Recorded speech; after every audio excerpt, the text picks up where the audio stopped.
السلام علیکم ورحمۃ اللہ وبرکاتہ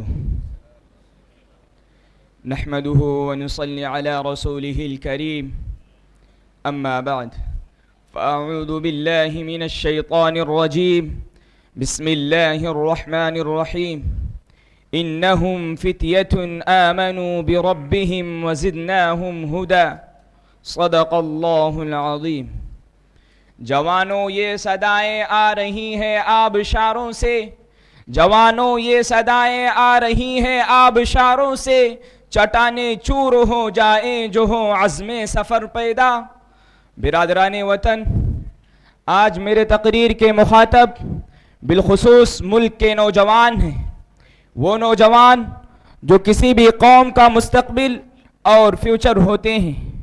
انسانی زندگی کے کئی مراحل ہیں جن میں سب سے اہم، قیمتی اور قابل قدر مرحلہ جوانی کا مرحلہ ہے۔ انسان جوانی کے دور میں بہت سے اچھے اور بڑے کام انجام دے سکتا ہے، اس لیے کہ یہ دور انسان کی طاقت اور صلاحیتوں کے عروج کا ہوتا ہے۔ جوانی کا وقت محنت و کوشش کا وقت ہے۔ انسان کی زندگی میں بہت سی تبدیلیاں اسی دور میں رونما ہوتی ہیں۔ یہی وجہ ہے کہ نوجوانوں کو قوم و ملت کا قیمتی سرمایہ اور خزانہ کہا جاتا ہے۔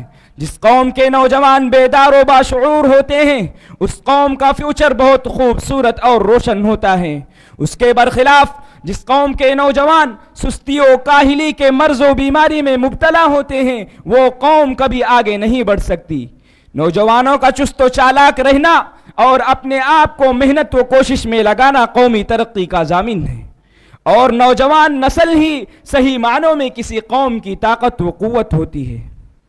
اے میرے قوم کے نوجوانوں، آپ ہی کے لیے آقائے نامدار جناب محمد الرسول اللہ صلی اللہ علیہ وسلم نے ارشاد فرمایا، اغتنم خمسا قبل خمس، شبابك قبل هرمك، وصحتك قبل سقمك، وغناك قبل فقرك، وفراغك قبل شغلك، وحياتك قبل موتك۔ یعنی 5 چیزوں کے آنے سے پہلے 5 چیزوں کی قدر کرو۔ ان میں سب سے پہلے نمبر پر جس کا ذکر کیا وہ ہے جوانی۔ فرمایا جوانی کی قدر کرو بڑھاپے کے آنے سے پہلے، اس لیے کہ جوانی کا زمانہ انسان کی زندگی کا سب سے بہترین زمانہ ہوتا ہے۔ اس میں وہ اپنے دین اور ملک کی بہترین خدمت کر سکتا ہے۔ حاضرین محترم، اگر آج ہم اپنے ماضی پر نگاہ ڈالیں تو ہمیں یہ بات بہت اچھی طرح معلوم ہوتی ہے کہ قوم و ملک اور دین کی خدمت کرنے والے نوجوان ہی تھے۔ جوانی کی ہی وہ عمر ہے جس میں حضرت اسامہ رضی اللہ تعالی عنہ نے قیادت کی ذمہ داری سنبھالی۔ جوانی کی ہی وہ عمر ہے جس میں حضرت خالد بن ولید رضی اللہ تعالی عنہ نے بارگاہ نبوت سے سیف اللہ کا لقب حاصل کیا۔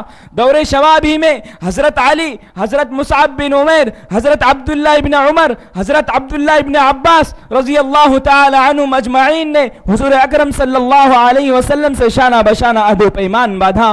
اسی دور جوانی میں ابن تیمیہ، شاہ ولی اللہ محدث دہلوی اور امام غزالی رحمہم اللہ جیسے مجدد علوم کی گہرائیوں میں اترے۔ اسی دور جوانی میں مولانا ابوالکلام آزاد اور محمد علی جوہر نے صحافت کے میدان میں قدم رکھا اور اپنی زبان اور قلم کے ذریعے پورے ملک میں جان ڈالی۔ اسی جوشیلے زمانے سے فائدہ اٹھاتے ہوئے بھگت سنگھ، چندر شیکھر، خدی رام اور اشفاق اللہ خان جیسے نوجوانوں نے ملک کی آزادی کی خاطر اپنی جان دے دی۔ اسی دور جوانی میں مولانا جعفر نقوی نے انگریزوں کے خلاف جھنڈا اٹھایا اور انگریز کے غصب کا شکار ہو گئے۔ بالآخر انہی نوجوانوں کی محنت و کوشش اور قربانیوں سے ہمارا یہ ملک آزاد ہوا۔ خلاصہ یہ ہے کہ جس قوم کا جوان بیدار ہو جائے، جس قوم کا جوان اپنی جوانی کو قوم و ملک کی خاطر کھپا دے، جس قوم کا نوجوان مخلص ہو کر اپنے معاشرے اور سوسائٹی کی اصلاح و ترقی کے لیے محنت و کوشش کرنے لگے، تو اس قوم و ملک کی ترقی یقینی بن جاتی ہے، کامیابی ان کے قدموں میں گر جاتی ہے۔ اسی وجہ سے ہر جماعت اپنے خوابوں کو مکمل کرنے کے لیے نوجوانوں کے تعاون اور مدد کی محتاج ہوتی ہے، اور ہر جماعت اور پارٹی کی یہ کوشش ہوتی ہے کہ اسے نوجوانوں کا زیادہ سے زیادہ سپورٹ حاصل ہو، کیونکہ نوجوان ہی وہ طاقت و قوت ہے جو اگر ارادہ کر لے تو ملک کو ترقی کی بلندیوں تک پہنچا دے۔ اگر نئی نسل یہ ٹھان لے کہ قوم و ملک اور سوسائٹی سے برائی کا خاتمہ کرنا ہے تو اس میں کوئی شک نہیں کہ ان کی راہ میں آنے والی ہر رکاوٹ تنکے کی طرح بہہ جائے۔ اگر یہ نوجوان اپنے راتوں کو موبائل اور گھروں سے باہر گزارنے کے بجائے دین و ملک کی ترقی کے لیے گزارنے لگے تو اس ملک کو ثریا تک پہنچنے سے کوئی نہیں روک سکتا۔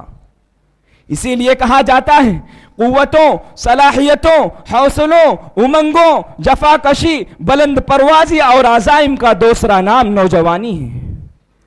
اخیر میں ایک اہم بات جو آپ کو اپنے ذہنوں میں بٹھانی چاہیے وہ یہ ہے کہ اس ملک کی آزادی آپ ہی جیسے نوجوانوں کی کوشش و جد و جہد کا نتیجہ تھی، جو گاندھی جی، خان عبد الغفار خان اور ان کے ساتھیوں کے دست بازو بنے تھے۔ آج بھی اس ملک کی تعمیر و ترقی میں آپ ہی کو سب سے اہم کردار ادا کرنا ہے۔ آپ ہی دنیا کے سامنے اپنے قوم و ملک کی شناخت و پہچان ہے۔ آپ ہی کو اپنی قوم میں دوبارہ اس کی عظمت اور حیثیت کے احساس کو اجاگر کرنا ہے۔ اے نوجوانوں، آپ اپنے بزرگوں کی امید ہیں، اپنے بعد آنے والے نسل کے لیے ایک مثالی نمونہ اور آئیڈیل ہیں۔ اپنے جوانی کے ہر لمحے کو اور ہر منٹ کو اس احساس کے ساتھ گزاریے، کوئی بعید نہیں کہ آپ کے بزرگوں کی رہنمائی اور آپ کی محنت کے نتیجے میں اللہ تبارک و تعالی ہمیں دوبارہ وہ مقام عطا کر دے جو ہم کھو بیٹھے ہیں۔ شاعر مشرق علامہ اقبال نے آپ ہی جیسے نوجوانوں کو مخاطب کرتے ہوئے اشعار کہے ہیں: عقابی روح جب بیدار ہوتی ہے جوانوں میں، عقابی روح جب بیدار ہوتی ہے جوانوں میں، نظر آتی ہے ان کو اپنی منزل آسمانوں میں۔ نہیں تیرا نشیمن قصر سلطانی کے گنبد پر، تو شاہی ہے بسیرا کر پہاڑوں